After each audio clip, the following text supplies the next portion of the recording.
តើ AI គឺជាអ្នកណាហេតុអ្វីបានជា AI ឆ្លាតអីក៏ឆ្លាតយ៉ាងនេះ AI ដឹងគ្រប់សំណួរដែលយើងសួរដឹងគ្រប់ចម្ងល់ដែលយើងចង់ដឹងហើយ AI អាចដណ្ដើមការងាររបស់មនុស្សបាននាពេលអនាគតតើពាក្យនេះគឺជាពាក្យពិតដែលអាចកើតឡើងពិតដែរឬទេគ្រប់ជំរាបសួរបងប្អូនទាំងអស់គ្នាវិលមកសាជាថ្មីមកកាន់វីដេអូរបស់នាងខ្ញុំថ្ងៃនេះខ្ញុំនឹងនាំបងប្អូនទាំងអស់គ្នាមកទទួលដឹងអំពីរឿងរ៉ាវដែលកើតពាក់ព័ន្ធជាមួយនឹង AI ហេតុអ្វីបានជាសម័យនេះមនុស្សគ្រប់គ្នាតែងតែនិយាយអំពី AI ហើយគ្រប់ការងារទាំងអស់គឺតែងតែមាន AI ចូលជាជំនួយតោះបងប្អូនទាំងអស់គ្នាមកស្ដាប់អំពីប្រវត្តិដ៏វែងនិងគួរឲ្យចាប់អារម្មណ៍នៃការកកើត AI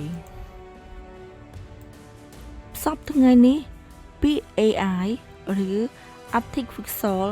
Intelligence បានក្លាយទៅជាពាក្យដែលមនុស្សទូទាំងពិភពលោកបានស្គាល់សប្តាហ៍ថ្ងៃមនុស្សកំពុងតែប្រើ AI ជារៀងរាល់ថ្ងៃដោយមិនដឹងខ្លួនហើយអ្វីបានជាខ្ញុំហ៊ាននិយាយបែបនេះបងប្អូននៅពេលដែលបងប្អូនប្រើកម្មវិធី YouTube នោះកម្មវិធីនឹងណែនាំវីដេអូដែលបងប្អូនទាំងអស់គ្នាចូលចិត្តហើយនៅពេលដែលបងប្អូនប្រើ TikTok វានឹងដឹងថាបងប្អូនចូលចិត្តមើលប្រភេទវីដេអូអ្វីនៅពេលដែលបងប្អូនសរសេរអត្ថបទនៅក្នុងទូរស័ព្ទដៃ AI អាចជួយកែលម្អពាក្យដែលបងប្អូនសរសេរនោះឲ្យបានត្រឹមត្រូវនិងត្រូវអក្ខរាវិរុទ្ធហើយសូម្បីតែពេលដែលបងប្អូនសួរសំណួរទៅកាន់ ChatGPT វាក៏អាចឆ្លើយសំណួរដែលបងប្អូនសួរដោយមនុស្សពិតៗផងដែរ AI បានក្លាយជាបច្ចេកវិទ្យាដ៏អស្ចារ្យមួយដែលអាចជួយមនុស្សនៅក្នុងការសិក្សាការងារអាជីវកម្មនិងវិទ្យាសាស្ត្រនិងការរស់នៅប្រចាំថ្ងៃប៉ុន្តែមនុស្សជាច្រើននៅតែមានសំណួរសួរថាតើ AI កើតមកពីណាហើយនរណាជាអ្នកបង្កើតវាហេតុអ្វីបានជា AI ឆ្លាតតែឆ្លាតតើបងប្អូនដើម្បីយល់ដឹងអំពី AI យើងត្រូវទៅដល់ចំណុចដែលមនុស្សជាច្រើនទើបតែចាប់ផ្ដើមសម្ដែងអំពីម៉ាស៊ីនដែលអាចគិតឡើងមុនពេលដែលមានកុំព្យូទ័រឬក៏មានអ៊ីនធឺណិតមនុស្សបានសម្ដែងអំពីម៉ាស៊ីនដែលអាចគិតឡើងនៅក្នុងរឿងរបស់ប្រទេសនិងម៉ាស៊ីន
រាប់ពាន់ដង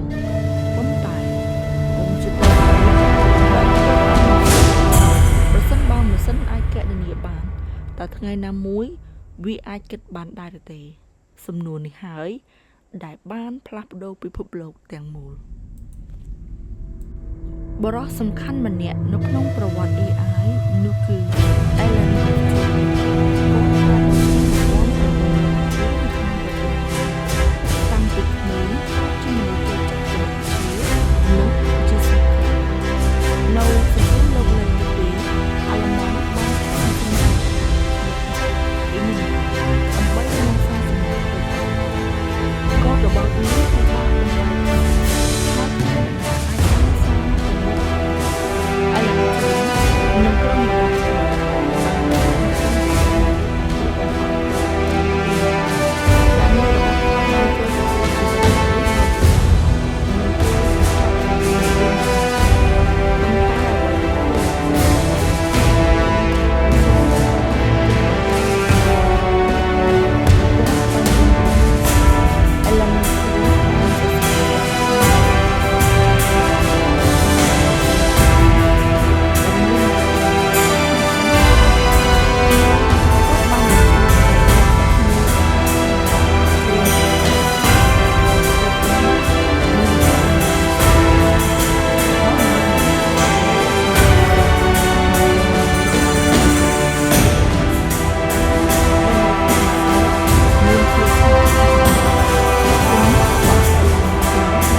បានប្រើពាក្យ artificial intelligence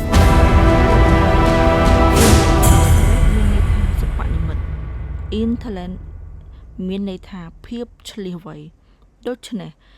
artificial intelligence មានន័យថាភាពឆ្លាតវៃដែលបង្កើតឡើងដោយមនុស្ស John McCarthy ជឿថា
ចាប់ផ្ដើមរៀនស្គាល់ថា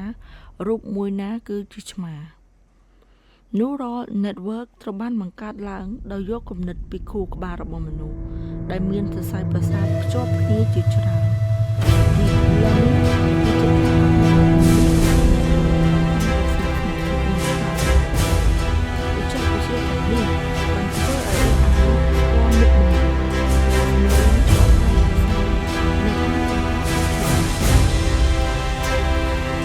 នៅក្នុងឆ្នាំ1997កុំព្យូទ័រមួយដែលមានឈ្មោះថា Deep ដែលបង្កើតដោយក្រុម IBM បានទទួលអបជំនាញជាការអនុវត្ត Kasparov ដែលមនុស្សជាច្រើនមនុស្សប្រកបដោយច្បាប់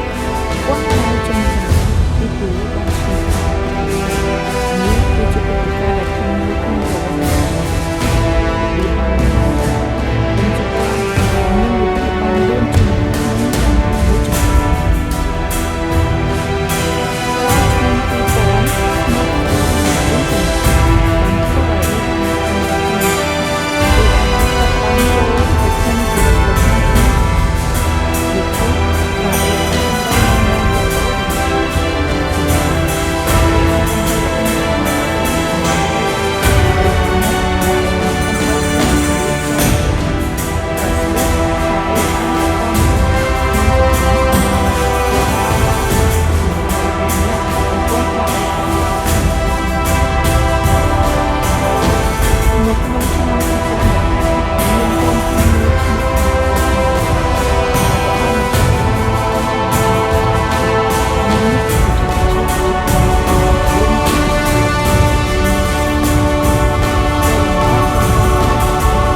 OpenAI បានបង្កើត ChatGPT មួយនៅក្នុងឆ្នាំ2022 ChatGPT ត្រូវបានដាក់ឲ្យប្រើជាសាធារណៈ ChatGPT អាចនិយាយជាមួយមនុស្សឆ្លើយសំណួរសរសេរអត្ថបទបកប្រែភាសានិងជួយការងារជាច្រើនរបស់មនុស្សទូទាំងពិភពលោកមានការភ្ញាក់ផ្អើលយ៉ាងខ្លាំង ព្រោះមិនធ្លាប់មាន AI ដែលអាចនិយាយបានដូចធម្មជាតិបែបនេះក្នុងជំនាន់ទេសពថ្ងៃ AI កំពុងអភិវឌ្ឍជំនាញវាក៏បានប្រើប្រាស់នៅក្នុងមន្ទីរពេទ្យសាលារៀនរោងចក្រក្រុមហ៊ុនធំៗនិងសូម្បីតែនៅ